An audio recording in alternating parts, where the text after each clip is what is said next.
Okay everybody, I'm here with my 2006 Nissan Titan XE 4x4 for what I hope is my final installment of my second Stillen Radiator installation video.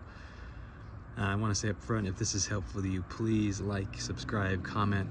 It helps me, it tells the algorithm you like what I'm doing and helps me do more of this. So what I've done here, I've installed the new radiator after my drama with the old one. To remind you, these two posts at the top had removed themselves from the truck. The radiator was rocking backwards and ultimately caused the fan to contact the radiator, destroyed the fan and the radiator. Found a couple of these at the junkyard. Nissan no longer makes them, so if you need some of those yourself, I think your neighborhood junkyard is the place to go for those. The install was relatively easy.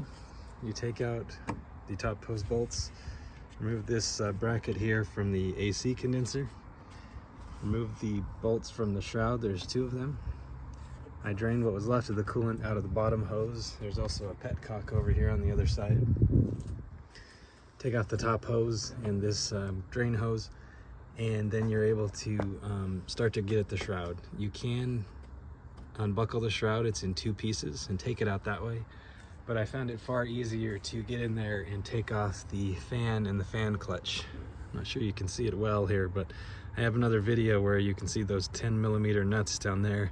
If you're doing this job, it's probably just as well to replace that fan clutch. In my case, I have this shroud that's seen some action from the junkyard, and I have a fan from the junkyard. Both those came off an Armada. Just to be sure, give myself some insurance, I took my grinder, took about a ½ inch off of this shroud just to give that fan there a little extra clearance in case there's ever an issue. And then on the back of this shroud, there's also some tabs that I ground off. They're little ½ inch tabs, and by grinding those off, you give yourself just a little tighter connection with the shroud, and giving yourself this ½ inch back here, I think should alleviate any kind of fan shroud contract. Finally, I used some hose down at the bottom where the shroud inserts into the radiator and shimmed it with some transmission cooling line and some JB weld. I have a different video that tells you how to do that, but the bottom of the fan shroud does want to rock backwards without that, and I did worry about some contact. I'd really like this to be the last Stillen radiator I install, so I tried to take all measures to make this happen successfully. Blew Loctite on the top bolts to try to hold them in place.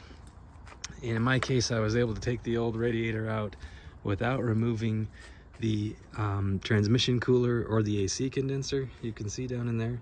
It made it a little tricky on installation to get the AC condenser to sit in the holes for it, and to also get the transmission cooler to sit in its seat with its bolts. So my wife came out, a second set of hands, someone on the bottom and someone on the top. You can generally get the radiator down in this angle, work it into its seat and forward. What I did was remove the fan, cut a big piece of cardboard that I could slide down in front of the motor. That helped keep the radiator nice and protected. It didn't damage the coils while we were working on it. And eventually we were able to get it seated, get the transmission cooler and the AC condenser back in place. At that point, you button it back up, hook the shroud back on with the fan, hook your hoses back on. I use SuperTech Asian blend coolant. I know a lot of places tell you only use Nissan coolant. I used to subscribe to that. At this point, I used generic Asian blend coolant from Walmart. I'm pretty happy with it. It took just under 3 gallons, and it looks like I may need a little top off over there now that it's worked some of the air bubbles out of the heater core and the heads.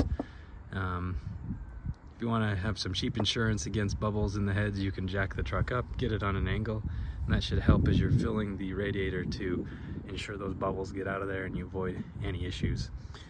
Be real careful on startup. Watch that temp gauge closely on the first couple drives. Watch closely and make sure you don't have a bubble in the head that's going to cause issues, and also listen close for that fan shroud. But I think we're done here, and hopefully this is the last time you hear from me about radiators and shrouds and fans. Thanks for watching. Leave your comments. I always respond. Likes and reshares are definitely appreciated. Thanks for watching, everyone.